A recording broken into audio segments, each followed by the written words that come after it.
succeed. The Paige Christie Show. Ain't even know you, giving you the word on the street. The Paige Christie Show. I stop at the celebrity, that's the drama that gets ugly. Paige Christie Show. We don't spill tea, we drink it. Ooh, yeah, yeah.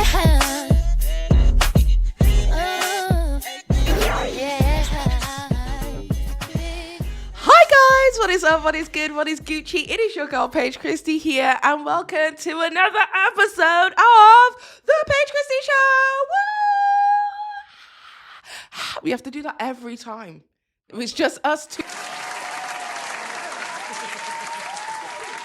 Gaz has got like a whole little gadget over there that like makes audio and all of this kind of stuff. Hopefully, so we guys are bringing you the best audio we possibly can. Fingers crossed it goes well. We won't know until it's time to edit. I mean, we've just done a quick test and it does sound clear. The video looks good. We've got a different camera angle. Yeah, because we saw a lot of the comments. I know a lot of you guys are new here and aren't aware of the numerous different audio technical difficulties that we've been dealing with. But hopefully, fingers crossed, this time we have it resolved. Okay, anyway. With that being said, welcome to episode 2, we can finally call it. Thank God, the proper episode.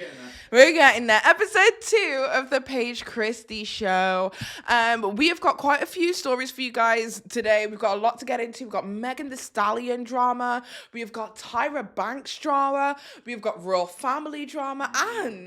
And we've got some food review drama. Yes, because the food review community is in a shambles right now. One would say it's dog eat dog out there. Oh, one would say it's... That's so ridiculous. Should we get started with the first topic? Let's get started with the first topic. What is it, my honey bun? Ooh, so we're going straight in with royal family drama. But the ex-royal family now, because it's Meghan and Harry that we're talking about. Okay, so let's just bring you guys up to speed, right? If you guys haven't seen my videos to do with the royal family, I will link them somewhere in the description box so that you guys can see, because I've made a lot of videos about the royal family. However, the British public seem to have a ridiculous disdain for Harry and Meghan. Mainly Meghan, but Harry by proximity to Meghan. Now, what are your thoughts on Meghan? You don't see a lot of her, to be honest with you. So how can you cast a thought on her? As much as they've been in the public eye because of what happened with the whole, like, Harry removing himself from the royal family and everything, what's to say about her? There's not a lot you can say about her. Well, I mean, she breathes and people are like, what a horrible, disgusting Yeah. Like, do you know what I mean? It's giving internal racism to the full extent of the term. I think it honestly only goes to show how racist Britain is. And to be fair, Americans are joining in on the fun. It's microaggressions to a certain point, let's be honest. I wouldn't even call it microaggressions, because usually with the racism, it is the Black Brits experience. We experience the racism like covertly, but this seems very overt. It seems very overt that people really dislike her. They try and palm it off as, oh, it's her attitude. Oh, I just don't like her arrogance. Oh, I just don't like this. But the nitpicking that she faces in comparison to other people in British media is kind of crazy. And then let's think about it on another scale, right? But one of the issues is that I was explaining to my husband is that like British media tends to have a really big issue with like Black women on TV. Like there are a lot of people who don't like some of the Black cast members from Love Island. That is something that happens frequently. There are a lot of people in British media who don't like Black celebrities. Nella Rose faced a hell of a lot of controversy for her time on Celebrity. I'm a Celebrity, Get Me Out of Here. Loads of controversy. Whereas the current Reform UK leader, Nigel Farage, came out to a resounding applause, and I'm like, this is where the state of Britain is right now. The girl who asks Nigel Farage actual reasonable questions and explains their lived experience as a Black person in Britain, they're the ones who are getting dragged, but the Nigel Farages of the universe, they get claps, and now they're, fucking reform leaders. Kind of crazy.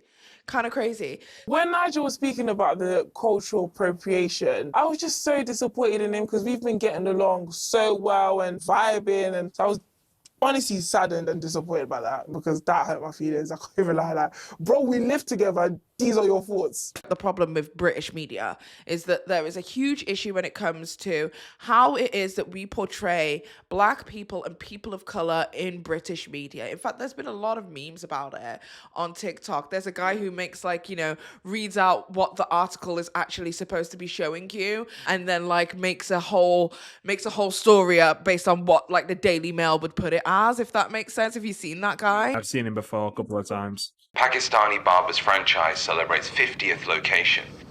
Alarming increase in the number of South Asian groomers. Member of banned white nationalist group attacks pro-Palestinian MP. Territorial man with mental health struggles makes his feeling heard about hummus. Nigerian gospel choir commemorates Good Friday crucifixion through beautiful hymns. Black gang publicly promotes violence-based music. Nurse murders babies in hospital. Angelic-eyed woman career cut short for being a bit too pro-choice. British Indian plastic surgeon helps English burn victims. Immigrants are changing the face of Britain. So there's a huge problem when it comes to British media, and a lot of people really don't like Meghan. They don't like Harry by proximity of Meghan. They think that Meghan is controlling. They think that Meghan just wants the limelight, that she just wants to be a star, that she wants the Sussex name without any of the actual work behind it. Bearing in mind, this woman has literally been a representative for UNICEF for several fucking years, has given up time, energy, money, donations, all of this kind of stuff, and has also raised a great deal for so many different causes, Red Cross, UNICEF. This is the water that she's going through all this work to get, keeping her out of school and making her sick as well. So it's time to build some wells and make things a lot better than what we're seeing here. She was already a philanthropist before she even met Harry. So glad you could say that word. I can't say that word. Philanthropist. Philanthropist. Okay, moving on. We're moving on. Yeah, so she's basically, you're saying that by proximity, Harry gets a lot of hate because of Meghan. But everyone hates Meghan even though she works for UNICEF, she raises money. She's always had her hands in charity organizations and all of that kind of stuff, and has always been helping people for quite some time, long before she even met Harry. So the idea that she wants the name without the work is kind of crazy, because she was doing the work already. Yeah. But people don't like to acknowledge that. They like to acknowledge her as the slut on Suits. Do you get what I mean? Whatever they can do to diminish her. The thing is that she's playing a character when she's on Suits. Yeah, but British media again. Do you get what I mean? There was even this whole thing where it's they made a whole story about how she's killing the avocado industry by her request to have avocados whilst pregnant or something like that. And then there was another opposing article that says Kate Middleton shows the British public how to eat great by introducing avocado. And it's whoa! So one girl can have an avocado and the other bitch can't. Yeah. That's crazy. But we're in crazy territory. So the amount of hate it is, especially not just in British media but online as well, that I personally have seen Meghan Markle experience at the hands of the media at large. Piers Morgan's got a hate boner for her. Because Piers Morgan's blocked me because of what I said about Meghan Markle. Let me remind you, I told Piers Morgan that the only reason that he doesn't like Meghan Markle is because Meghan Markle turned around and rejected him after she went out on a date with him and went out with Prince Harry. He doesn't like to tell that story. She was supposed to go on a date with Piers Morgan. I think they might have had a couple of drinks and she wasn't really feeling the vibes. Shortly after, she gets introduced to Prince Harry. Okay. A couple of notches up, my dude, and she never responded to him again. The genesis of my relationship with Meghan Markle was I started following a bunch of stars from Suits on Twitter. And the moment I follow Meghan Markle, I get a direct message from her saying, oh my God, I'm such a big fan, blah, blah, blah. I was like, oh, okay, very nice. Start to correspond with her. And then Meghan says, I'm coming to London to do a few meetings, but to watch Serena Williams, her great friend, play at Wimbledon in the tennis tournament. Do you want to meet up? And I was like, yes, I would love to meet up. Why don't you come to my local pub? Who would know? But what a fateful night that was, because she went from me here to her first proper date with Prince Harry. Okay, how do you know that? I know that because she spent 3-4 more days in England and she had 2 nights with Harry. And 3-4 months later, it all came out. Harry dating actress. And I went, which actress? Whoa, what? And then it said they befriended each other in the last week of June when she was here to see her friend Serena Williams playing tennis. I was like, Yes. And then they went out on like the Thursday night or whatever it was to 5 Hertford Street. I went, yes, I know that because I put her in an Uber from this pub to 5 Hertford Street. You are responsible for their union, you feel? Well, it's more that Harry is responsible for me never speaking to Meghan Markle again. Because I'd imagine that the conversation when they went on a proper date the next night was something like, so do you know anybody in Britain? Said Harry, and she probably went, oh yeah, I know this great guy called Piers Morgan. And he went, what? What? You know this guy that used to run newspapers? You could never speak to him again. And she never did. That was it. That was it. It got him in his feelings. And then Piers Morgan, ever since, has dragged Meghan mercilessly for no damn fucking reason. Knowing damn well he had a vested interest because he fancied the pants off her and she was not interested. I told him that. He blocked me on Twitter. And I'm going to keep telling you, Piers Morgan, Meghan Markle doesn't want your dick. She never has. She never fucking will. She chose the prince. From the pauper to the prince. You know what I mean? Like, girl, put Prince Harry next to literally almost anyone besides you, baby, okay? Because you're the Prince Harry to my Meghan Markle, okay? That, in fact, that I do like gingers.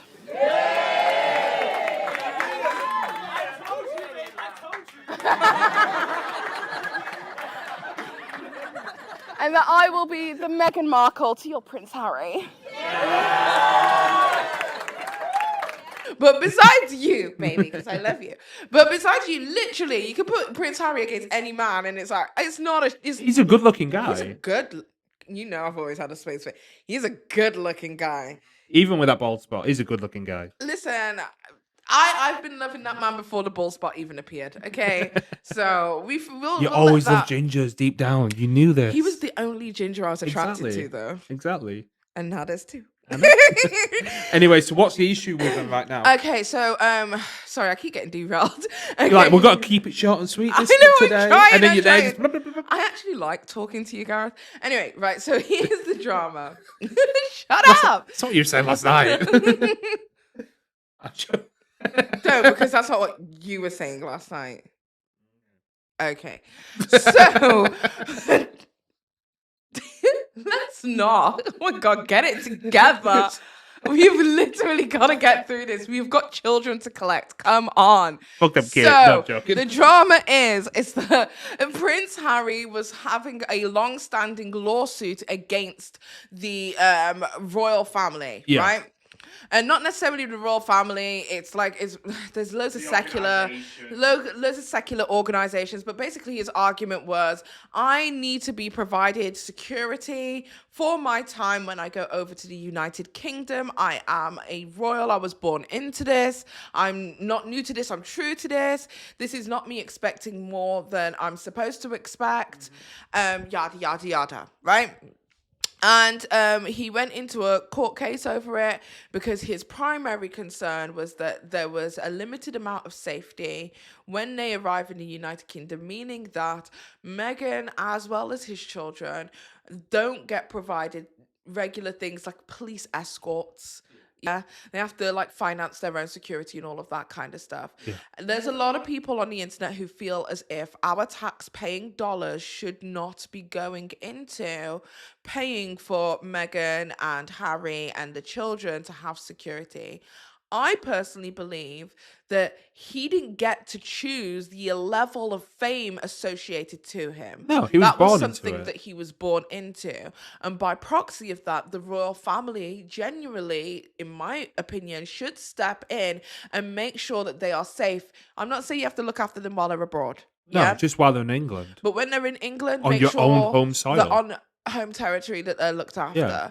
He's telling the British press, especially in this BBC interview, he's telling the British press that literally all he gets is like a phone call. The equivalent of a phone call to check in with somebody when he gets Are you there. home? Are you safe? Okay. Yeah. All right, love. Bye. No. If you're invited to the UK by your family, then we will give you security. If you come for any other reason, then you will get a very low amount of security. I'm not going to confirm what that is, but it is completely insufficient. Somewhere along the line, people have talked about the fact that it really, all it is someone on the end of a phone. So, no matter how much private security I have around me, there's only so much that I can do and operate and function within the UK when it comes to supporting my charities.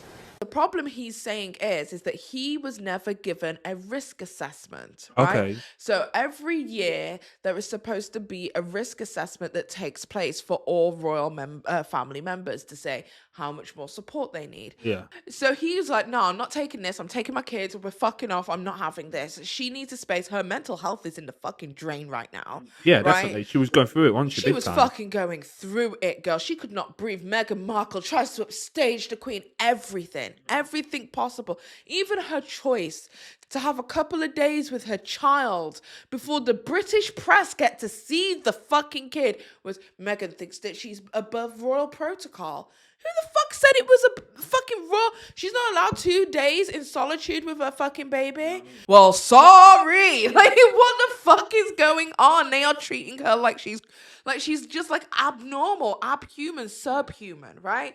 So he decided to bugger off. They decided to drop their titles in 2020. His last risk assessment was in 2019, meaning that they did not give him the risk assessment necessary prior to their departure. Clock that T. So that means, in his humble opinion, this is what Prince Harry's saying, that means that they were essentially trying to keep them in their place and not speak out and not say anything about the discrepancies in the royal family or how she's being treated or how there's a lack of help for them in the British press or how they feel that some other members of the royal family might be feeding the British press negative information in order to uplift their own profile. Yeah. The Cambridges, right? So Allegedly. Allegedly. That's what he alleges, can I just say? That's not coming out of nowhere. That's what he is alleging, right? Or alluding to, shall I say. The whole point of a risk management board, which, as I said, everybody else gets, but I haven't, never been given since back end of 2019 was the last one that I was given. The whole point of that is to have a board, a risk assessment, a separate board from RABEC that considers all of the facts and all the circumstances. It is a system and an assessment that is designed to be non-biased and to avoid interference. What I know throughout this legal process is the interference that was created came from the royal household. So whether it's the media or whether it's anybody else that claims that the royal household and my father and my family don't have any decision-making capabilities on RABEC, well then what's their role? They're not experts. What's their role on that? And Sir Richard Mottram emailed back in January of 2020 that an RMB would be necessary before taking my security away. After his visit to the palace, that RMB that was planned was abandoned in favour of alternative governance measures. So with all of that going on, he should have had a risk assessment and he didn't. So they believe, or he believes, that the risk assessment wasn't done to keep them in line. They were hoping that the lack of security and the uncertainty around everything would keep them there. But what they didn't know was that when they moved over to America, that Tyler Perry was going to give them all around the clock security. He was going to give them his $1 billion or $1 million mansion in the hills to keep them safe with high walls, have them all installed, numerous different cameras, and make sure that he provided for the Sussex's safety. And here's the issue, right? Is that Tyler Perry, a billionaire, by the way, he is a billionaire filmmaker, had to look after the British prince. Crazy. Because the Queen, sounds like a Medea movie all over again. I mean, could you imagine? Medea comes to the royal family. Now, what's going on here? Hello? That's why the Queen did. That's why she did. Anyway, that would be a great film. I'd actually fucking tune in. Tyler Perry, if you've seen this, I want yeah, we royalties. want royalties. Okay. Royalty for the royalties, you understand? But anyway, so that's what's been going on. He's done an interview with... no security. He's got no security. He lost the case. Oh, he lost it, shit. Yeah, he lost the case. They said, we don't have to provide you security. We don't give a fuck. Yeah, that's the tea. And it's all over the newspapers now. It's been, Prince Harry's devastating defeat, humiliating defeat. And I'm like, this is not humiliating. This is kind of high-key humiliating for the royal family. Yeah, they're basically y'all disowning him niggas now. really don't even look after your own. I mean, like, even prime ministers get security after they've left office and everything. And this is where we come into the next part. So here's me. I'm sitting here thinking, who is getting security? Because these risk assessments, these are all done for public servants. The royal family, even though they do fuck all for us, are classed as public servants, right? And so I was like, what other public servants are getting, our taxpayer money that we don't have an issue with? And the one that I have an issue with the most, so bearing in mind, we went through a lot of fucking prime ministers recently. That was a bad They time. get a minimum of £115,000 a year. A minimum. They can, not a minimum, sorry, a maximum. So they could take up to 115. The lowest amount that I saw was Boris Johnson last year took 97,000. Yeah. Oh, how nice of him.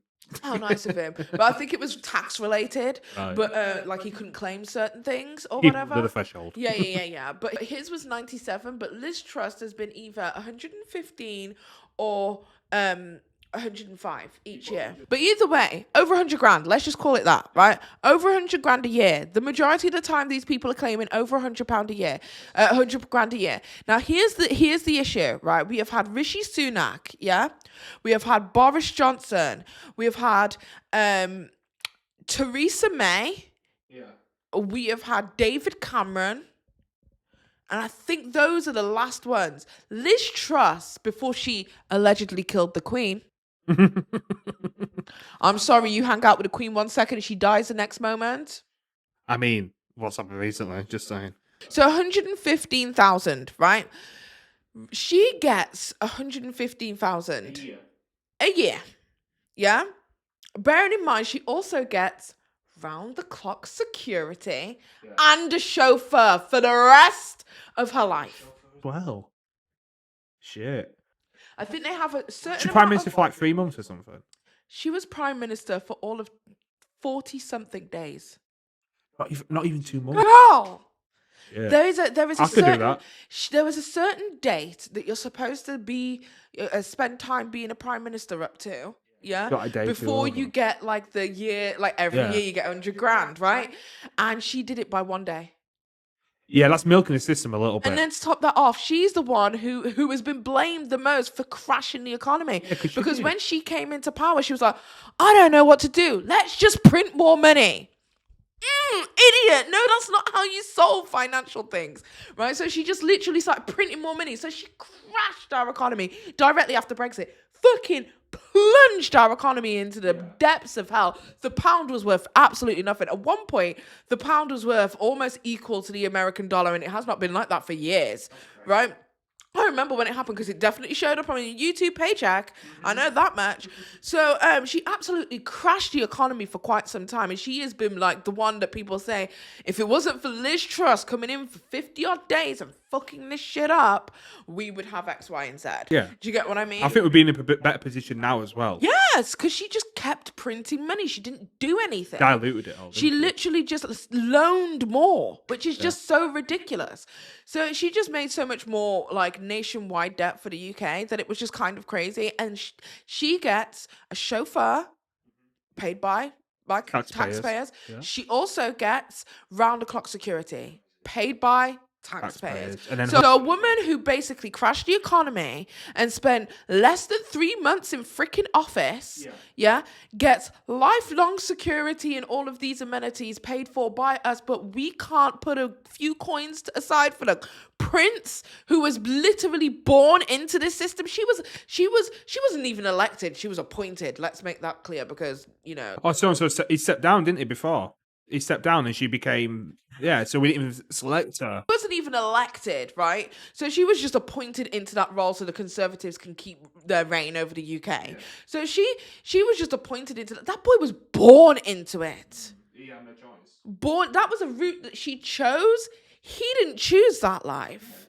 So even if it's not the proximity of the grandchildren of Queen Elizabeth, God rest her soul, right?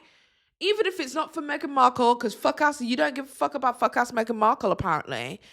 It should definitely be for the benefit of the boy who was born into the system, who lost his mother. It's giving the dad don't give a fuck. It's giving. So he does Giving an absent interview. father. He does an interview. Yeah. And he said that he's not talking to his dad, and he wishes that his dad had come in and stepped up and said, because obviously he's the king now. Yeah. Stepped up and said, you know, my son deserves.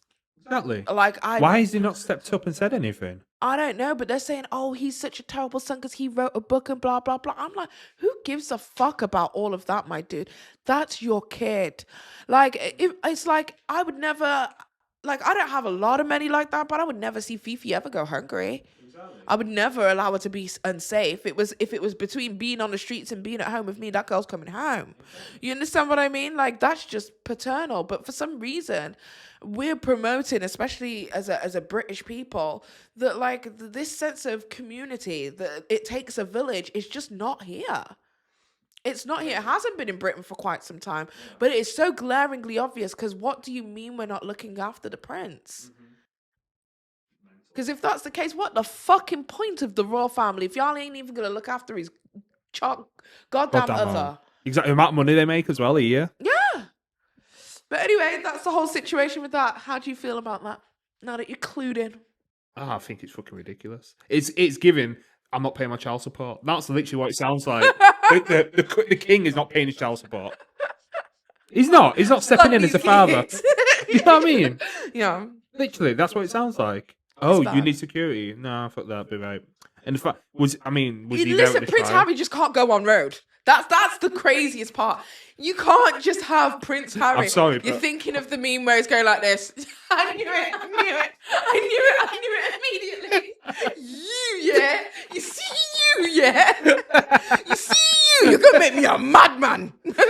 I always knew he was a road man. But no, he can't go out on road is the point. He will get mobbed. Yeah, exactly. He can't just go on the street. He's not gonna go into... And especially with the way the media's built up a presence about him, it's not gonna be a nice interaction with certain people either. Exactly. So yeah. So like literally his safety is at risk. Of course it is. Big time at risk. And don't say it's not at risk. 2 times before the Queen fucking died, she had somebody go into her yard. He climbed in a bed. Well, that was several years ago, back in the 90s. Yeah. But I'm talking about the last time. That was recent. Somebody was in Buckingham Palace going through the private rooms. Yeah. So don't say that safety is not a question when these things are happening in the Buckingham Palaces. Like, they're big fences. So anyway, that is... That's that. Let's move on to the next one. That shit pissed me off. Look after my Harry, okay? So from one Meghan to another. Oh, Megan Thee Stallion. Megan Thee Stallion. Okay, so Megan Thee Stallion, big fan, big fan, big. I'm the biggest fan there is of Megan Thee Stallion. Huge fan. Huge fan of Megan Thee Stallion. No, Megan Thee Stallion, fantastic rapper. She's having a bit of a hard time. I've had a hard time as well. Sorry, that was a bad joke. Wow.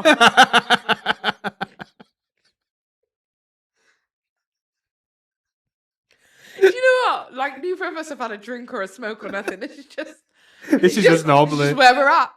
Sorry, that was fucking despicable. Are you gonna leave that in? I don't know if I should. I think you should. You're fucking disgusting. Oh Yeah, my so God. she's been having a hard time. Yeah, so I can't even say that. She's been having a terrible tough time. Yeah. Yeah. Oh, you've ruined it. On social media. Because she brought out her single, It's Whatever. Have you heard it? I think I have. It's whatever, bitch. It's whatever. How? Is that when is she on the back of a horse or something? Yeah. I've seen it then. Yeah. She's very much given into like that Texas fantasy. I love that Texas fantasy when she does her Texas, like when she did the Everything's Bigger in Texas song. When Megan is in her, like, I am from Houston. That is when she is at her most sexiest, bro. She looks amazing. She looks phenomenal in this music. She's done a lot. She's done a lot of hard work. Oh my God, a lot of hard work, a lot of hard grafting. But she's toned up. It's not just physically, but her pen game is improved, all of this kind of stuff. The problem that's happening right now is that people aren't receptive to this new music video and song. She thought it was going to be a big moment, right? This is what I'm gathering. And a lot of this is speculation on my part, so just keep it. Okay. But I think she expected this song to be bigger than it is. At the time that I did my research, so this has been 2 days since, it was at 3.2 million views. Still good views. Still good views. In over a week. That's still not bad. For Megan? For Megan, maybe that. Then listen to this. It only ended up streaming 306,000 within the first week. Ooh, that's bad. That's bad. So that's streaming platforms. So people aren't... It's only got 4.5 million now. So in another additional 2.5 days, it's only gained like over 1 million. Yeah. So, it's not going well. No, it's definitely and not. she's, I think she's deeping that as well. So she ends up going on to an Instagram live, right? Because people are flaming her online. DJ Academics is turning around saying that Megan Thee Stallion is flopping. Everybody's laughing at her. The Barbs are laughing at her. She thought that she was going to have this moment with this song. The music video, chef's kiss, impeccable. Oh, it was impeccable. Like the rollout for it, in terms of the way that rollouts are supposed to be done, I have seen nothing wrong with it. But her own fans weren't pushing the song. Yeah, and they weren't vibing with it though either, were they? I feel like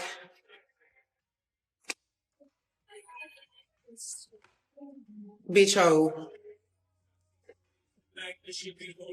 Something gotta change.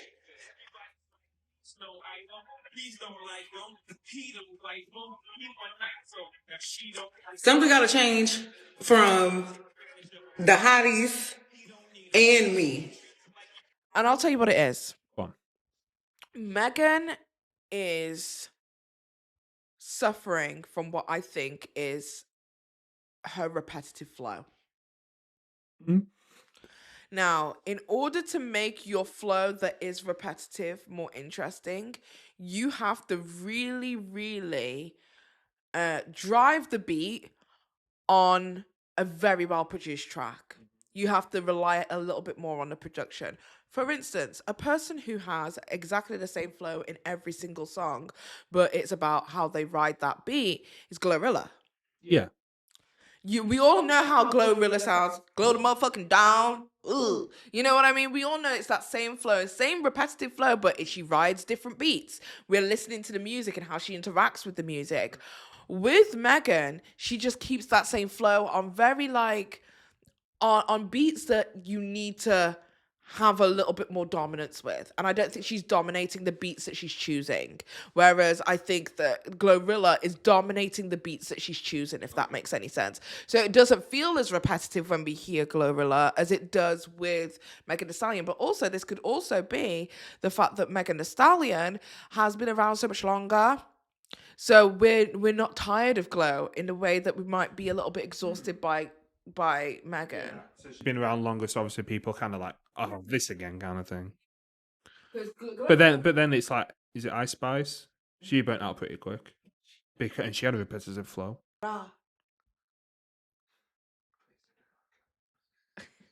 Yes, I lose weight, but I'm still eating oats. Mm-hmm. Yeah. Gra. Like. Oh, have you had a drink today? I'm as poopy like I need a diaper. Do you know what I mean, though? And she was fairly new and she burnt out really quick. But I think it was more of a I mean don't feel quality bad to her. about saying something like that about Ice Spice because I don't think she cares about rap. No, I don't think she does. I don't think she likes the fame, she likes the accolades, she likes the It's more of a attention. meme for her. I don't think she cares about music. Whereas I see Glorilla, she cares. I see Megan Thee Stallion, she cares. Yeah. I see Nicki Minaj. I don't even like the bitch. She cares, cares. yeah, You know what I definitely. mean? She cares about the art form of rap. I don't think that Ice Spice cared at all. Yeah. And if you are going to be a person who don't write your raps and all that kind of stuff, like a Cardi B or whatever, at least body the shit out of the thing it is. Like, at least be a performer. Yeah. If you're not going to be a rapper, be a performer. Bitch, don't even perform, bro. She went into the BET Awards, shook a little ass, and that was about it. So anyway, back to Megan Thee Stallion, right? She goes onto her Instagram Live, and basically, she looks like she's on the verge of tears. saying sun gotta change. And I know the hotties are gonna know what I'm talking about, but sun gotta change. So people are trying to decipher what she meant by that, because this was like immediately after like the first day of rollout, and like where people were like the streams aren't there, the views aren't there, people aren't interested, and then her own fans weren't really pushing the song as much as they usually do. So they're trying to work out whether she's saying something's got to change, and when she was mentioning the hotties, that like her fans need to push out her music the way that they were before. And other people are saying that she's saying that something needs to change because she realizes that she's kind of come to a plateau in her career. Because we've got to remember, this is the woman who kicked off 2024 with Hiss and had Nicki Minaj going crazy on an 8-ball of coke. Just fucking allegedly. Okay. Allegedly calling her Bigfoot and saying bullet fragment foot bitch. You know what I mean? Like, she was just absolutely, you lied on Gayle King, you lied. You know what I mean? Like, she went crazy, girl, crazy, bitch. And I know you listening right now, you fragment foot bitch. I think a lot of people were expecting her to maintain a certain level, and she's gone, because you got to remember, Hiss is up here, right? There are songs that she released after Hiss that did really well. Like, for instance, the most recent one, Everything Bigger in Texas. Yeah. She wrote the hell out of that beat. True. Oh God, she wrote the hell out of that beat. But then this one's way under. So is this a case of swings and roundabouts? Or do you think the world in general has gotten a little bit fatigued with Megan Thee Stallion's style and flow? I think you're going to have swings and roundabouts, because obviously every great artist is going to have those songs that just don't hit like they think it would. But also, having the same flow on every beat, you need to switch it up a little bit, especially in rap, let's be honest. Okay, but here's the thing. When I think about like rap artists and all of this kind of stuff, the best ones have eras. Right? Snoop Dogg went through eras. Snoop Dogg went through eras. Became Snoop Lion one time. Snoop Lion era was crazy. They go through like eras. They go through like moments in their time where they go through sounds. Same thing is happening with Doja Cat. We had the Hot Pink era. We had the third album, Scarlet. That was another era. And we're now supposed to be getting a brand new era with the V album that's supposed to be coming out as well. Yeah, so she's going through her own eras. Nicki Minaj has had numerous eras. Do you get what I mean? So we go through eras with the sound and flow of various different artists. We've not had that with... Maybe Megan got comfortable in that era. Maybe she enjoys that era for herself. But I mean, besides the thematic presence of the Megan album and the Cobra and all of that kind of stuff, the snake and the, you know, the names of the songs like Boa and all of that kind of stuff, Hiss, you know what I mean? I think beyond that, which is like a stylization of it, the actual music and the crux of it has always been kind of the same. For me, there's no difference between a Megan Thee Stallion rap from Big Ol' Freak all the way through to Fever, all the way through to her collaboration with Beyonce, I'm a Savage, all the way through to now. It's all been one big era. We've not seen any change. So when she says something's got to change, it's an era. I think she needs to change eras. That's what I think. Maybe she'll come out with something a whole new crazy. aesthetic, a whole new look, a whole new this. Make everything feel fresh again. And if you're gonna give us the same flow, ride on different beats, because we're getting fatigued with the same. I hope she sound. does. I hope she turns it around for herself though, because she's a great artist in general. How do you feel about her fans not really supporting her music like that? Though it's hard to say, because at the end of the day, they're not. It's not like, you know, they have to. And sometimes people with a fan base like that need to listen to their fans and be like, well, you didn't receive that one too well. What's the issue? And work with it. Because at the end of the day, fans pay their money, I'm afraid. Yeah, it's the same thing that Cardi B's experiencing, because her fans are fatigued of waiting how many years for a new album. I'm fatigued. She pushes out kids quicker than albums, so... I'm fatigued, and I'm a huge fan of Cardi B. I'm fatigued. I'm like, girl, either release the album or don't. I'd much rather you say, listen, I'm just not in my music making bag anymore. I'll come out with a couple of tracks, but don't expect anything from me. I'm onto greener pastures. I'd much rather you say that than to keep saying it's coming. Instead of dangling the line. Because now she's hyped it up so much that I think that when it does eventually release, it's not going to be great. No. Unless you can really smash it out the park and we're like, wow. Or if she leaves it so long and then drops just an album out of fucking nowhere, no promotion, no nothing. That'd be like, great. say if Rihanna dropped an album, no promotion right now, the whole world would just literally disintegrate. Yeah. You know what I mean? Yeah, I hope it works out for her anyway, because the whole, like, it's not looking good for her. Something that is looking good, though. What? You? Why? That's because today I'm wearing Juvia's Place. Yes, that's why Juvia's Place has sponsored yet another video on the Paige Christie channel. We cannot be more thankful, so thank you so much to Juvia's Place for sponsoring today's video. Today, I've actually got a bunch of different Juvia's Place products on my face. As per usual, you guys know, from the complexion products to the eye makeup, everything that you see here is Juvia's Place. I've actually got Juvia's Place all over my lips right now, and I think they look absolutely delicious. If you guys want to see in detail what it is that I am wearing from Juvia's Place, why don't you come along and subscribe to the Patreon? Yes, that's right. On our Patreon, I will literally give a detailed description of everything it is that I'm doing with the makeup tutorial whilst chatting and shooting the shit over there. So definitely go and check out the Patreon, because you will be able to see every single one of the products and how it is that I applied it. But right now, today, we have got the complexion products on the concealer. We've also got the blush cream blush all up the, I did that in one go, all up the side of my face over here. A gorgeous blush going on. We also use the Juvia's Place on the inner corners of my eye, as well as the cut crease. We use a Juvia's Place brow pencil up on the brows. We've got Juvia's Place absolutely everything. So if you want to have a look at any of those products, all of the products will be linked in the description box down below, so that you guys can see it. So definitely go over and check out www.juviasplace.com and tell them Paige sent ya. Thank you so much to Juvia's Place for sponsoring today's podcast, and let's get straight into the next one.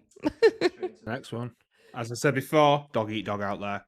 Got some food review drama coming now. Served hot and I fresh. am so excited. The food review community is in fucking shambles. Eating each other They up are right now. eating each other alive, guys. Yeah. Oh. Leaving no crumbs. Every food pun, that's how it's going to be now. Yeah. Licking the plate when it's clean. Oh, no, look at it clean. Right, okay. So anyway, the food review community is in absolute fucking shambles. I stumbled upon this story. I've fully been engrossed and enthralled in this. You found this one last night, didn't you? I found it last night. Just to bring you guys up to speed, basically, there is a food review channel called Food Review Club, right? Yeah, that's right. Food Review Club. Now, this Food Review Club, he has close to 1 million followers on TikTok. He has over 150,000 on YouTube. He has a huge Facebook following as well. I don't think I got the numbers for that, but it's quite a sizable Facebook following over there as well as loads on Instagram and all this kind of stuff. He's very well known. He does food reviews. He's been around for several years. I've never heard of him a day in my life, but he seems like a nice dude, right? Anyway, a whole story started because a Cornwall food place that had received an email from his management company basically asking them, would you like for him to do a food review? If you do, he charges, I think it was £1,250 for just like an overall video review. Or the other option was £750 if he was already in your local area doing these food reviews. And because he was going over to Cornwall, it was $750, and they were kind of trying to negotiate. The company were kind of upset because they were like, why are you charging for a food review? How can people know that the food it is that you're reviewing is, like what you're reviewing is an unbiased review? So they decided to take this to the media. The media took this and ran with it. So now the whole food community is coming into disrepute now, because now they're all coming out having to say, hey, we don't charge people for our food reviews. Like, our food reviews are authentic. So this got literally, so bearing in mind, it was just the media who was talking about it. I think there was another food company who had a delivery service, right? Who had also shared a voice note that they'd received from him. If I find that, I will post that up now. So look, I think if you were to message management, they would say, I don't know what the rate is. 600-700 quid maybe, something like this, but seeing as what's gone on, I think we could do like maybe 250 plus that. You send us the thing, and I'll do a full review of the goods and stories and the works. But if not, don't worry about it. Honestly, whether you want to advertise with us or not, it doesn't bother me. It'd be nice to have you on and start the ball rolling for maybe next time. But honestly, I wouldn't eat them otherwise. No disrespect. I just wouldn't have them, wouldn't eat them. It could be a complete waste of time you sending them to me. No, like I said, no disrespect. Just don't eat that stuff.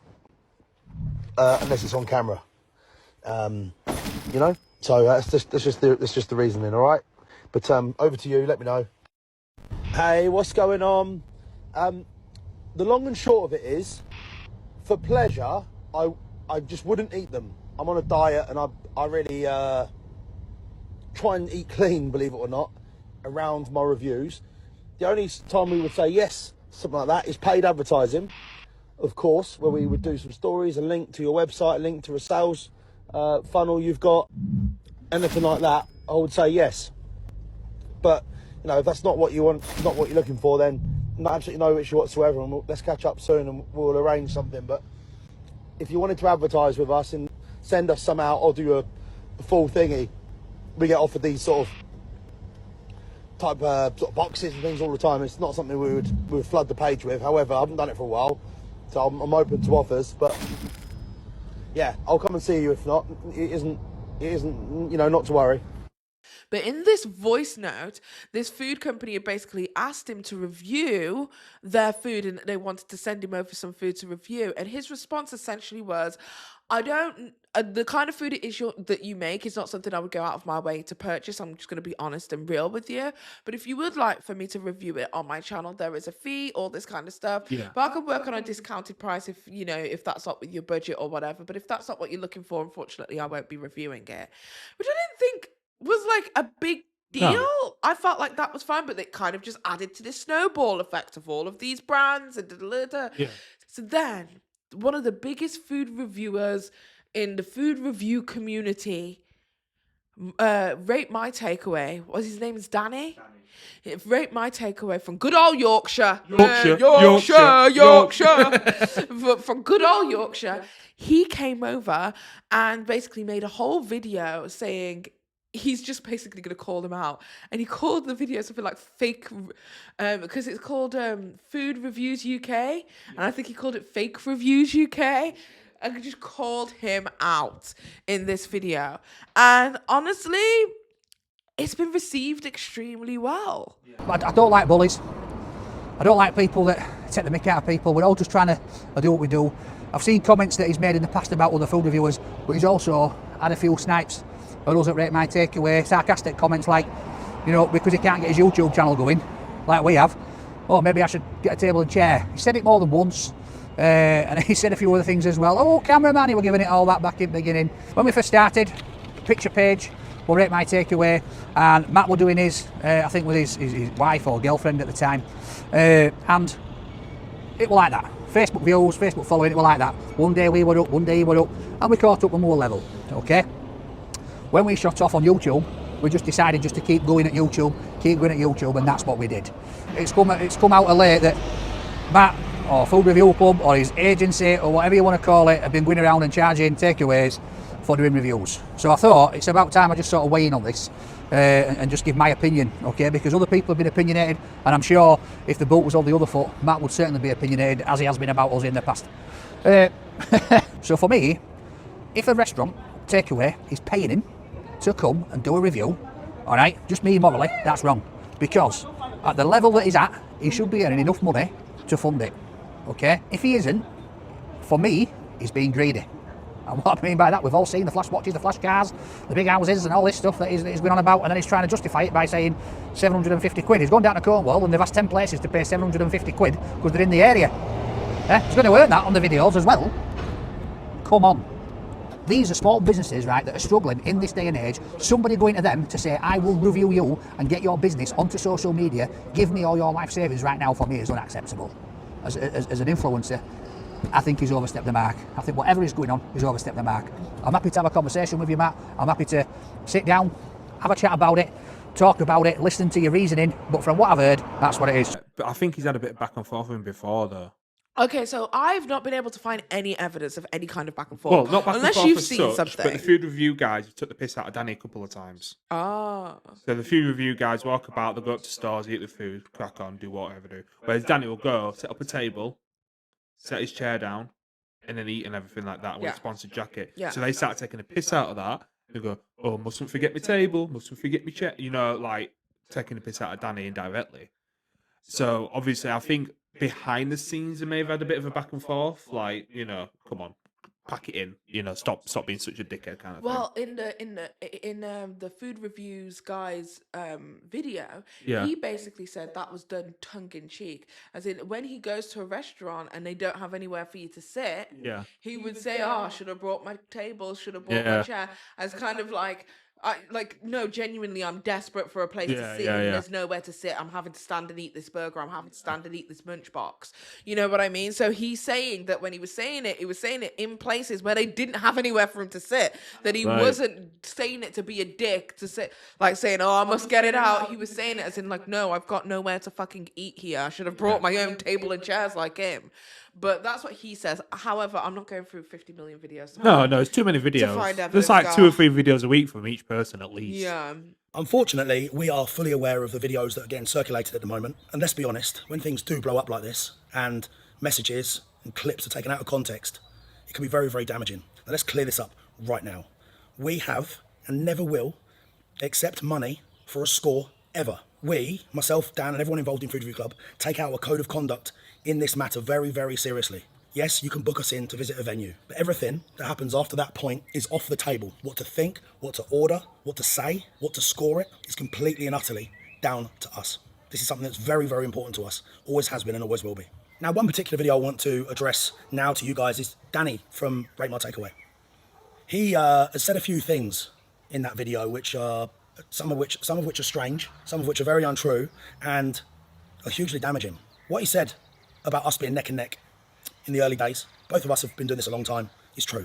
He and his team at Rate My Takeaway blew up overnight on YouTube. And of course, I was getting messages from people asking how that felt to see them explode. And my honest answer at the time, and I've always maintained this, after what he went through in his personal life, I said it couldn't have happened to a better team. Our time will come, I'm sure of it. But for now, let them have their flowers. They smashed it. They did a great job and they've got a great product. Our competitive jousting towards them is absolutely not bullying and never has been. There's been times where we have desperately needed a table and chairs. It happens all the time, still to this day. And of course we can't now whip out a table and chair, so we reference it tongue in cheek, a bit of competitive sledging, shall we say, a bit of banter. I come from a sporting background where that's normal, certainly not bullying. I've never been a bully. I'm a big advocate for sticking up for people. You know this, Danny, firsthand. Yeah, I might be direct and a little bit clear with my words sometimes, but I've got a really big heart, and you know that.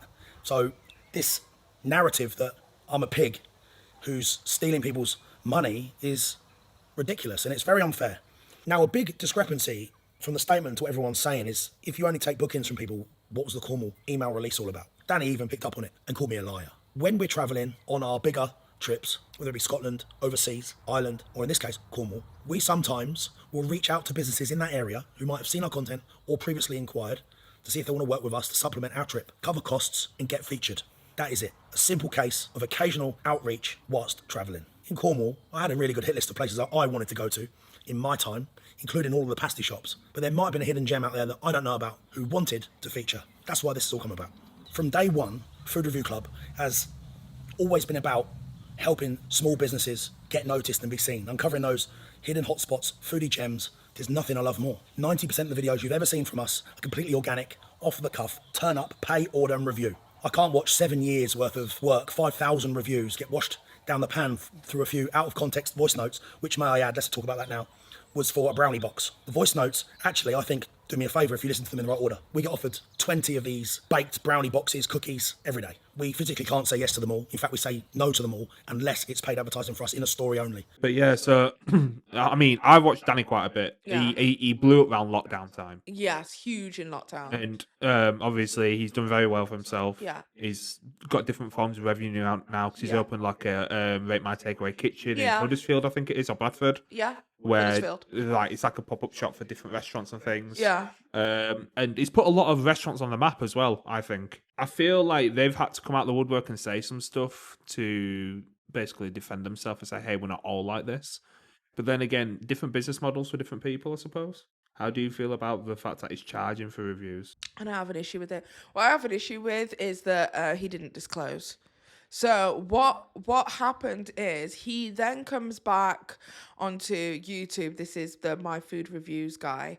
I'm sorry, Food Review Club.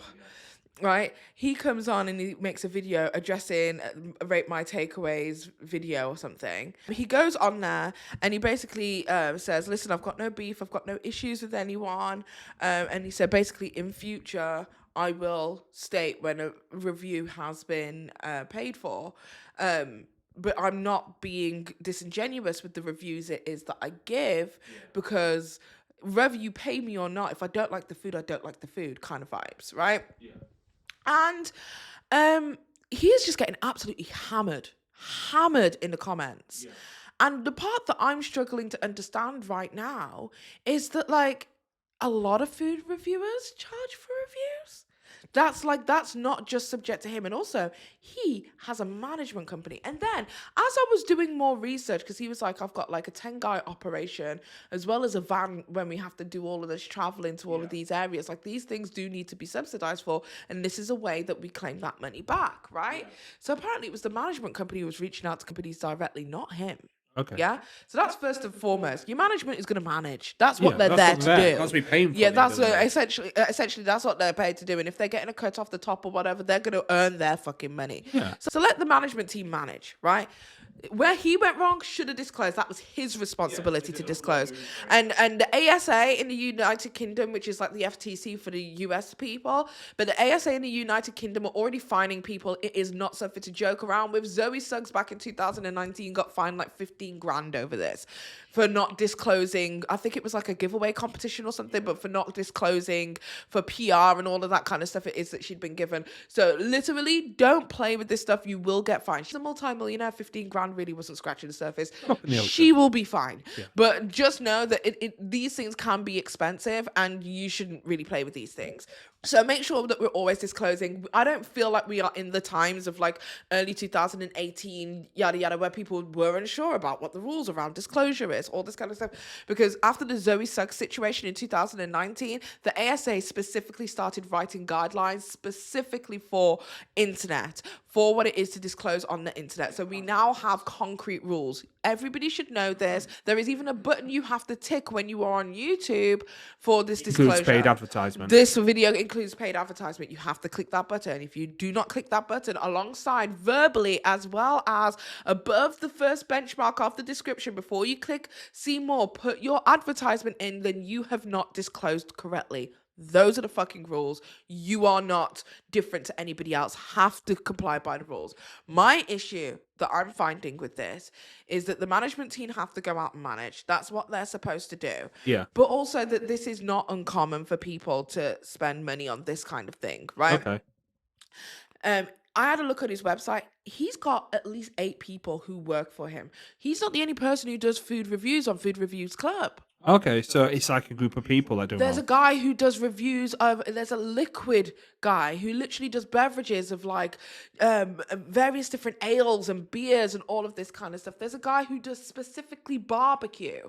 There's a guy who does specifically seafood. Oh wow! So like this is not like a small. It's a big operation. This is a big operation. So if you've got all of these fucking people to pay, there's another guy who's like a championship eater or something like that. Like he's known to do those eating. Who does like food challenges. So like this Food Reviews Club isn't just one small annex. It's multiple different things that are taking place. Yeah. So when they are charging for these things, like it's not a joke. And one of the people that they have on their team, when I had a look on the website, and if I've got a screenshot, I'll post it up on the side over here, is that one of the guys who works for them is a food pornography artist or something they call it. A food what? Food pornography artist. So basically, this is a guy who's supposed to be there to film and photograph food to make them look the most delicious. Okay. Right? Now, when I heard that, I thought to myself, paying for that kind of is that included in the service though? What? But I don't know if that's included in the service. I don't know if it's exposure in exchange for influence. Yeah? Like you give us a little bit of your influence, we'll get a lot of exposure, and that's the exchange that you're getting for your money. Yeah. Right? But also, you cannot pay for that kind of fucking promotion. No, photographers are expensive in general. Exactly. How much did we pay for our wedding one? Like those kind of professional level photography and videography, especially when it is going to be syndicated for financial gain, completely different ballpark. The whatever it is that we paid for our wedding photography, fucking drop in the ocean to commercial photography and commercial they were on the cheap side as well, and weren't they were on the cheap side. Yeah. Media, was it the media guys? Shout out to you They guys. were great. Yeah, we've used them quite a few times. The reviews, for my baby shower. There's some other events as well, but yeah. But when it comes to those kind of commercial level things, a drop in the fucking ocean, these things can be thousands and thousands and thousands of pounds, Gareth. Right? So in my head, I'm like, if you're spending 1,250, you'd probably spend that on just the videography or photography alone without the other side. Yeah. Right? Because most people spend, on average, around £2,000 for wedding photography and around an additional 1,800 for wedding videography with like a 5 to 10 minute video. That can mean literally $4,000 minimum in wedding photography and just saving those fucking moments. So if we're gonna equate it to something similar to that, and it's a drop in the ocean, as we are aware, 1,250 quid doesn't sound crazy at all. If they're bringing that food pornography guy with them who does the filming and the videos to make it look good as well, you can pay for that. Then to top that off, this guy with millions of people syndicated across various different platforms is now going to be telling people about your place as well and the experience it is that he had. You couldn't pay for that kind of advertisement. You just can't. This is how I see it. Now you've brought this, because when you were talking about this last night, I was kind of like, a bit weird that. But reverse it. Food company comes to you, hey, if we pay you £1,250, can you advertise our food for us? Different. Because he's saying to them, I'll review your food, but I'm going to charge you. If it was flipped the other way around, you won't bat an eyelid at it, 'cause it's an advert. Yeah. So basically, all he's doing is just got a channel full of adverts. Yeah, but that's if it's a channel full of adverts. He's saying, because I saw a comment on somebody else's video, he's saying that 90% of his videos aren't paid for. Oh, they're not? Yes. Oh, I thought you said he paid for his management company charged everybody. No, that was just the Cornwall trip. When he goes to various different areas, they contact a bunch of restaurants in that area so that when he hits them, do you get what I mean? That they can get paid for the travel and all of the expenses and all of that kind of stuff. But he just sometimes just goes places. Okay, right. I thought he only did it if you're paid. He just goes places. Full disclosure, asked for the bill, and they put a comment on the house, which is great. Very, very kind. Full disclosure, he said this is on us because we're filming. The owner, full disclosure, comped the bill for us. Full disclosure, that meal was gifted to us. And time for a score on the steak. That's a 10 out of 10 for me. Full disclosure, people, they comped the bill for us. I want to make that perfectly clear. They phoned their boss and he's comped the meal. Just wanted to let you know that. We've not paid for this. This is on the house, which obviously just going to taste loads better. And I went through his channel. Do you know how many times he's dragged a company through the fucking mud? Has he? Like, I saw one where it was like, this food is so fucking greasy, I would never go there. There was another person who was thanking him on TikTok from Bolton who was saying, thank you for saying that this pastry shop is shit. Yes, their Cornish pastries are shit. All they have is more potato than meat in. If you know this, it goes, thank you for reviewing it because I've been saying it for a long time. Don't ever go to this place because this place is terrible. And this guy was like, if you're from Bolton, you will know. Because people were like commending him on saying that places are shit. All right, fair enough. I didn't realise it was so it's not every... that he's not like, vocal or, he doesn't say negative things. He's been known. I would say out of all of the food reviewers, I'd say he's probably got more negative reviews than the most of them. Yeah. They're all going to be dead in the morning. Don't. They're all going to be dead in the morning. Don't say anything. What? They don't know what they're walking into. Stop. I'm not going to say anything. Okay, look, I'm going to let nature take its course. I'm going to give this, out of 10, a 1. A 1 out of 10. It was expensive, poorly cooked, but I'm in a good mood, so they're going to get a plus score. 1 out of 10. Learn from it, people. And I'm so for real when I say this, because even Rate My Takeaway, I saw an interview, because here's me, I'm doing my research. He's done an interview where he turns around and says, most of the time, I give people either an 8 or a 9.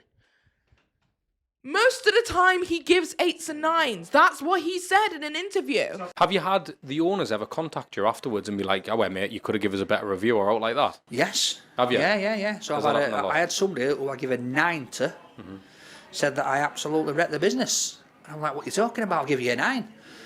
Obviously, because I give out a lot of 9s and 10s, obviously everybody strives for the 10. And I just said, the particular dish, I just felt, well, too heavy on chips rather than other things.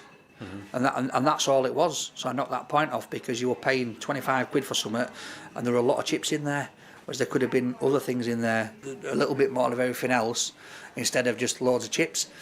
But sometimes, people, they don't like the criticism, and I understand that. And I was sitting there thinking, Hey, it's not bad.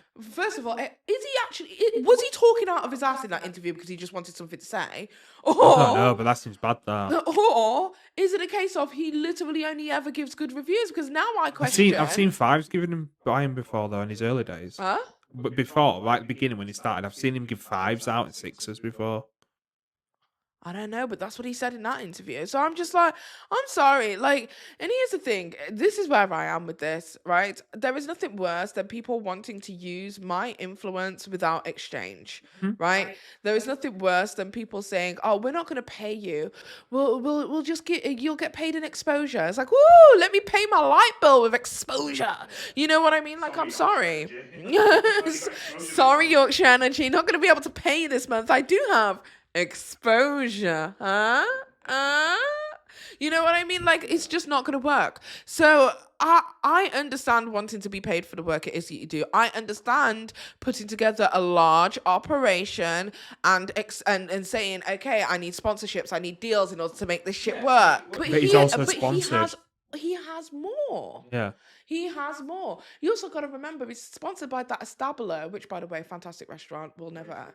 Great food. Extremely expensive, though. Reduce the price immediately, because the prices are a bit. We pay like 40 odd quid each. Oh my God, it was so expensive, and that's without drinks. It is so expensive there, but the food can't not the food. The food's fantastic, but he's sponsored by the Stallion food bar and grill. Yeah. They've got like 5 different locations over Yorkshire and Humber. So I just saw that he sponsored a UFC fighting, like karate kind of shit, and people were saying, oh, thank you for sponsoring us, we've been sponsored by Rate My Takeaway. He's managed to open up his own fucking kitchen, my dude. Do you get what I mean? Like, it's not the operations is like, dude's rolling in money. He's fine. He's got a team as well, though. Anyway, either way, all I just think to myself is, the guy was already getting dragged in the media. Yeah, people already had their own feelings and thoughts and all of that kind of stuff about it. In my opinion, I'm like, he didn't need that too. And because now we've got another person called Gary Eats, who made a video. I looked at it when it came out last night. It has over 260,000 views now. I don't even think it's been 24 hours. From my point of view, I just want to pay everything up front, pay for my meal, end of conversation, no discounts, no freebies, no payments. End of. Okay, that is my personal, guys, and that's just my personal opinion. What other people's opinions are, that's down to them. Okay, but why am I saying this one more time? Because I'm getting tarred with the same brush. People are saying the same thing about me. Gary, you're getting paid for this, you're getting paid for that. You know, your big new production crew and all the rest of it, which is me and my son. It's just nonsense. But it's there, and you know, I can understand why people ask me the question as well, because it's out there. I don't even think it's been 12 hours, and he's saying, I've also been asked if I've been paid for reviews. I don't get paid to do reviews. Da, da, da, da. Now, here's my thing. There is a difference between a food reviewer and a food critic. Clock that T. Okay. Clock that T. There is a difference between a food reviewer and a food critic. A food reviewer, I'm not expecting anything. Yeah. Yeah? A food critic, I'm expecting you to know your shit. I'm sorry, if you're going to takeaway shops and chicken shops and you're not there, right? You're the equivalent of the UK Keith Lee, yeah? You'll sit down in your car. Let's rate it and go from 1 to 10. Like that's all it is to me. I just think that I don't know. It just feels weird because both of these men who have come out publicly have got such huge platforms, and I'm not saying that the other guy hasn't got a huge platform, but it just seems like we're winning, but you can't win, and that's how it's coming across to me. Because right, my takeaway was talking about stuff like, oh, and you're showing off your fancy car and your watches and your house and all this kind of stuff. And I went into the comment section and somebody was like, you're still showing off now in your massive garden. And I'm sitting there going, that's an average UK house garden. Where are we? Where are we right now? Because y'all are going crazy over a review. There might be a lot of infighting in that community that we're not aware of as well. There is infighting in the food review community that I'm unaware of. But it just, I don't know. Listen, I will be 100% in solidarity with everyone that he needs to disclose his sponsorships, affiliations, by law, PR, you have to do all of that kind of stuff, because it's standardized by law. I don't need to tell you that. The law tells you that, right? But beyond that, I'm just kind of like, y'all niggas are getting paid really like that. His primary audience isn't YouTube. And we all know the difference in pay between YouTube and TikTok, bro. Definitely, yeah. Right? TikTok, he might have close to 1 million. I think it's like 700,000 or something. He might have close to 1 million on TikTok, but I bet you bro is getting paid like $2 grand. $2 grand a month off that. Do you understand what I mean? Whereas over here on YouTube side, you can get $2 grand off a video. You can get $2 grand off 3 videos in that month. You know what I mean? So, and I'm thinking about that as somebody at my level. I'm not even at their level. Exactly. Their videos are probably getting way more than that. I'm pretty sure these people are taking home a minimum of 10 grand a month. Definitely. So a part of me is just kind of like, yeah, of course, because he's not making money like you. He's not making money like you. You think he has more money because he projects that behavior. But I don't think he's making money like that, bro. Because a lot of these influencers be lying, we know. We've experienced it. So yeah, that's my takeaway drama that I got fully enthralled into like at 2 a.m. in the morning. Definitely going all the way to the bank with that one, isn't there? From one bank to another. TYRA banks. Oh, you have been working on that. You were working on that for like 15 hours. He was scripting that. Okay, I saw it. It's like, yeah, definitely taking it to the bank. No. Shall I tell you what it gives me? It gives me, you remember when Colleen Ballinger came out with her apology video? And she turned around, she goes, they said that I couldn't talk about it, my lawyers, but they didn't say I couldn't sing.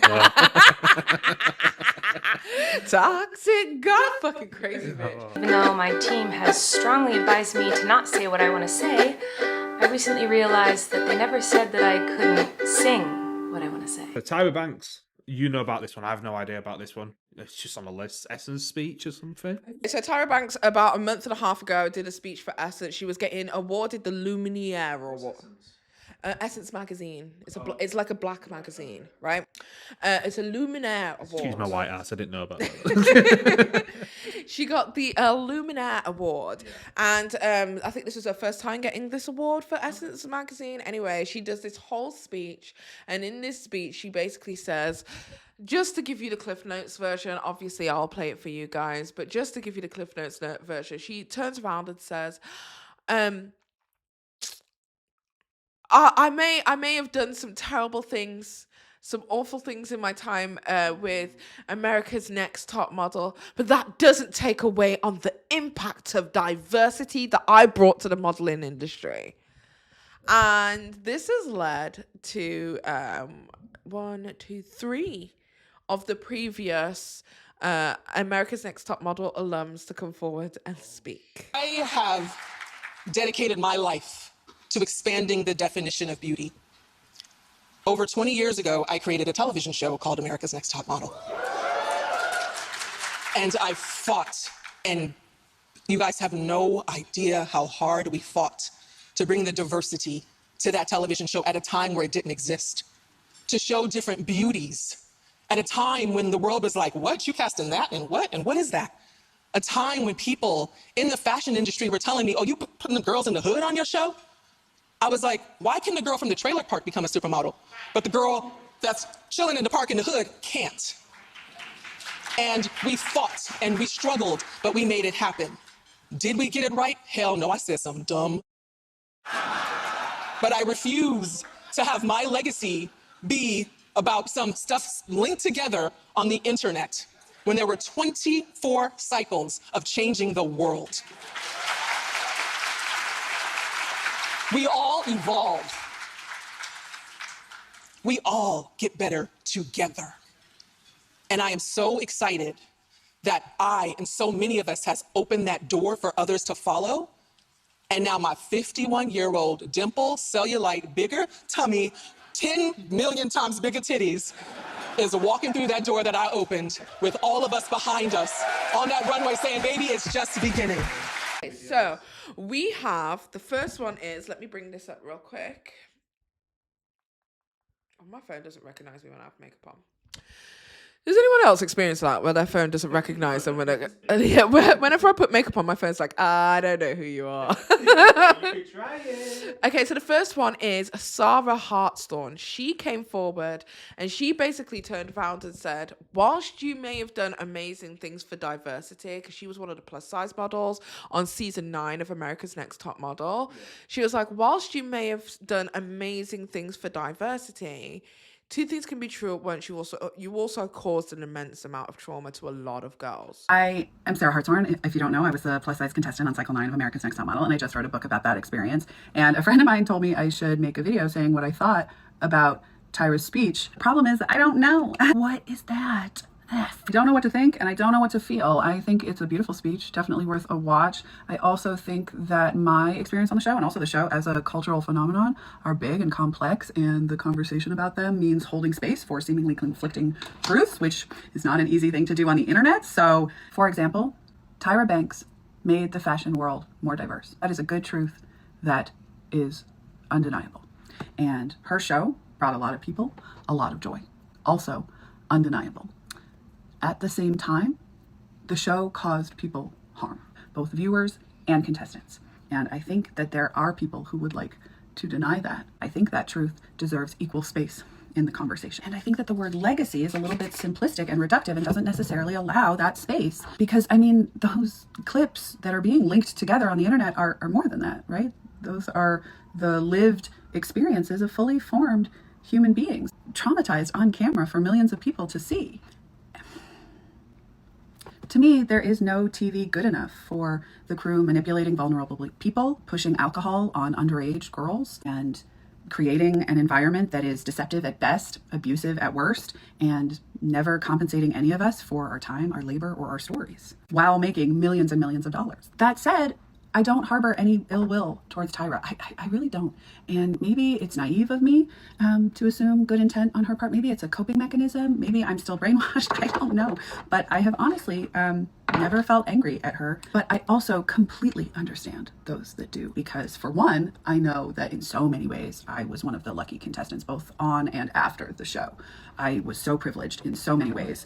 And one of those privileges is getting to write this book, which has been so cathartic and so healing. So I know that privilege means that I shouldn't judge anyone, you know? I think Yaya DaCosta put it really well in her video about this, which is that, like, my forgiveness, if you can call it that, is for me. That's for my peace, which I really am proud of. I really hope that Tyra finds peace with her legacy. I really do. Even if there are some people involved in the making of that show who I may have forgiven, but I do not wish peace upon. I wish understanding. I hope that they can see the show and their actions for what they were. Now, if you don't know anything about Tyra Banks and her legendary history, I will leave a link somewhere in this video to my Tyra Banks video. That was the first video on my channel to reach over 1 million views. Thank you. So thank you very much.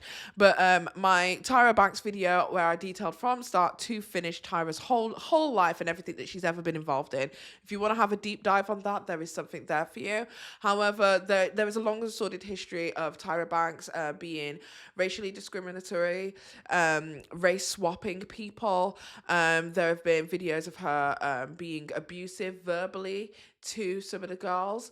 There have been videos of her talking about people with gaps and basically encouraging them to remove their gap teeth, making them feel insecure about themselves, telling models to lose weight, telling models to gain weight, pioneering some of the most anorexic looking women that I've ever seen in my whole entire life. And people are saying, well, this is just a taste, this is just a glimpse of what the modeling industry is like they are going to be horrible. The worst ones I think there was a gay model who came in and she was like, you know, I'm very prideful to be a lesbian and all this kind of stuff. And she was like, yeah, you can be pride, but you don't have to be like pride, you know. I don't walk out everywhere and go, I'm black, I'm black, I'm black, I'm black. And it's like, she's saying that she's gay and she's proud, like, what was that about? You know, it was just so bad. And she made, it wasn't just like one bad decision, it was numerous bad decisions. There's just been loads of different situations with Tyra Banks where she has consistently and repeatedly made terrible decisions that have been at the detriment of other people's physical and emotional well-being. That's the individual, really, isn't she? Like, behind closed doors. There are a lot of people who have negative things to say about Tyra Banks. By the sounds of things. So, in my humble opinion, I don't care how diverse you made the modeling industry by your own personal presence, because she is a black woman with a curvaceous body and definitely did challenge the conventions of what top models should be. It doesn't make a fucking difference, my dude. Oh. You hurt people big time. There are Doesn't women who negate are the fact having of what you've done. emotional breakdowns to this day. There is also another girl called Lisa D'Amato who had made a statement about it on Instagram. So this is what she said responding to Sarah. So she goes, Sarah's take is brilliant and so true, and I appreciate her holding space for different lived experiences. My take is a bit different. Tyra always takes the least amount of accountability. That is the part that really bothers me and insults my intelligence. When she says, yeah, I said something dumb, that is so reductive and insulting to the 15 years of the show and women's trauma that she has caused and is still causing.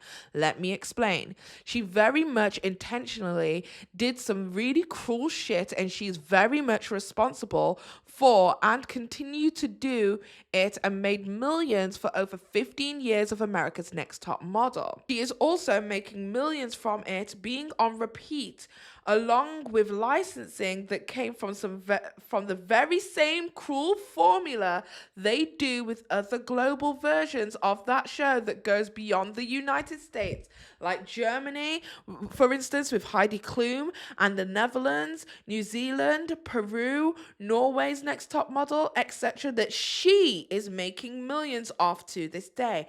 America's Next Top Model aired in 148 countries on repeat and is licensed filming in real time their own versions to many different countries around the globe right now, that Tyra is still making monies off with that cruel formula. She can't gloss that comment over for me. It's insulting to my intelligence and to whom has overcome it. So I thought I'd share some real facts about her lies, and she knows that she is lying and minimizing the very real lived experiences of many. So anyway, I digressed. Then the crowd laughs. I feel like I'm in the Twilight Zone more often than not. So anyways, moving on. I couldn't love Sarah's take more. It's just articulated beautifully. Thank you, Sarah Hartstorm. Her just knowing multiple experiences can be true at once, it hits the nail on the head, and giving that space couldn't be more beautiful to hear. So thank you for your understanding and also sharing your stories, Sarah. But to me, Tyra still is intentionally very deceiving and manipulative, and I see zero growth from her to this day. She is still hurting people and making millions off doing it around the globe. I said what I said. I don't buy it. Does she still making money off that brand? She's still making money off that brand to this day, and I didn't really think about it like that when I heard it to begin with. I didn't know that was her brand. What? Yes, because it was done by Bankable Productions. She had it all over at the beginning of every episode. Bankable Productions. It was her production. So every other syndication of that particular formula had to pay Tyra. One thing that people don't know, Naomi Campbell did her own version of the show called The Face. Yeah, there was a little lawsuit that took place between the Face and America's Next Top Model because TYRA was like, hey, that's kind of our formula, blah blah blah. So the Face had to pay TYRA Banks a certain amount of money to be able to like license the formula to a degree. So it's almost as if TYRA Banks owns that formula of models and like the casting industry of the models and all of that kind of stuff. So that formula has already been kind of like, it's hers. So she is actually making millions. Then you think about the syndication. 148 countries are still programming this show. There are only 180 odd countries in the world, meaning that globally, there is not a person on. This trauma is being recycled to people all the fucking time. That's crazy. That is crazy. You can't tell me, oh my God, I made such bad decisions back then, and then still be repeating this show over and over. Still earning from it. And still making money. Either you stand by the shit you did, or you don't. Either you learn from that situation, or you do not. Yeah. So I'm 100% with Lisa right here. Definitely. And I've asked Lisa if she would like to come onto the show for an interview. Lisa, I am still extending that invitation. I know you recently moved over to Portugal. So once you get settled, I would love to have you on the show and us chop it up over here. But yeah, I'm 100% on her side with this. What do you mean? Oh my God, I did some terrible things, but you can't remove my legacy. No, two things can be true. We will always respect you for your impact on the modeling industry. And I say the same about Naomi Campbell. I will always respect you for the impact on the modeling industry and what you have done for Black women in that sense with your presence. Yeah.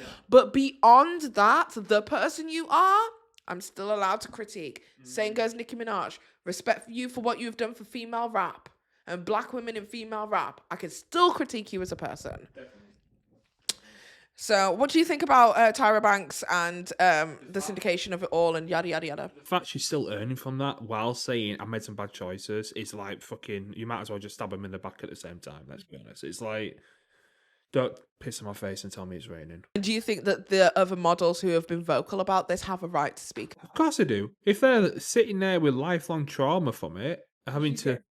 And she's getting awards for degrading them in a sense. It's kind of like, no, why should they be quiet? Because some of them, like, they got degraded live on TV and probably never made it anywhere anyway. You know what I mean? Yeah. Some of these girls literally stopped modeling. Some of these girls, and you can go back to my TYRA Banks video again to go and watch it. Some of these girls have even turned around and said, like, I now have trauma when it comes to modeling because of my experience.